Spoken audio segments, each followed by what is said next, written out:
G'day everyone, I'm Colin Ware. Welcome to this edition of the Moroku Vlog. Today's subject is Spotify and how their strategy can be applied to deliver the next generation of financial services experiences.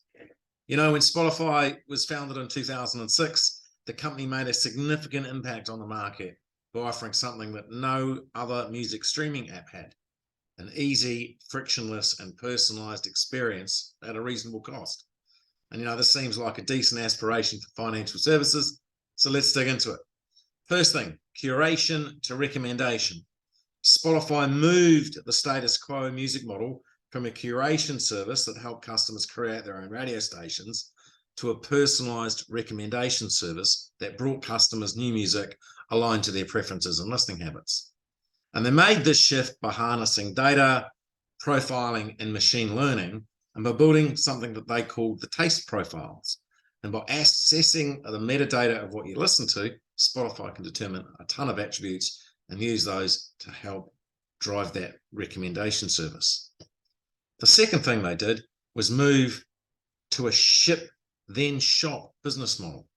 And under this model, the company does everything within its power to remove engagement friction, shipping a product to the customer first so they can evaluate product market fit, after which the consumer can then make a purchase decision and go shopping, right? And while this is hard to do with physical products, it's really easy to do with digital products, especially when you've got tons of content and tons of things that you can offer them under that ship then shop model.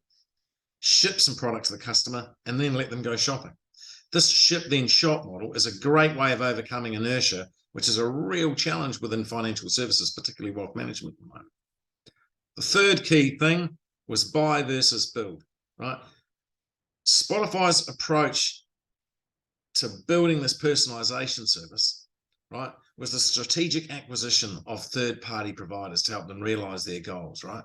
These acquisitions included TuneGo to connect independent artists and bypass the market makers, and EchoNest for music intelligence, right?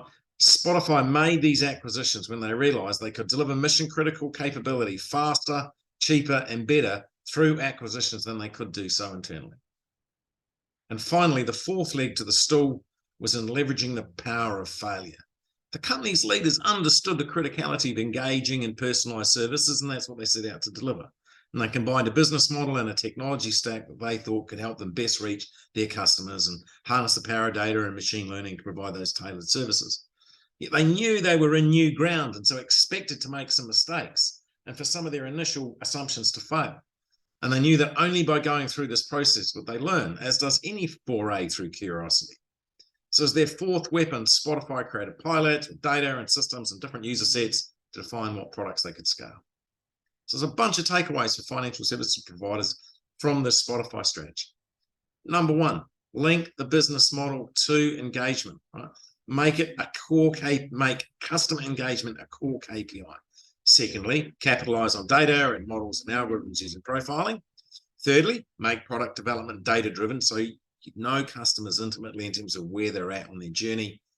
Fourthly, make buy versus build decisions at a strategic level so they're not erring on the side of empire building internally. And fifth, pilot, right? Go down the experiment model, test, learn, and grow through pilot. So there's lots more on Spotification of the financial services in the blog. So head to www.moroku.com/blogs. In the meantime, stay strong and get curious about the power of game to drive engagement and customer success. Thanks for listening.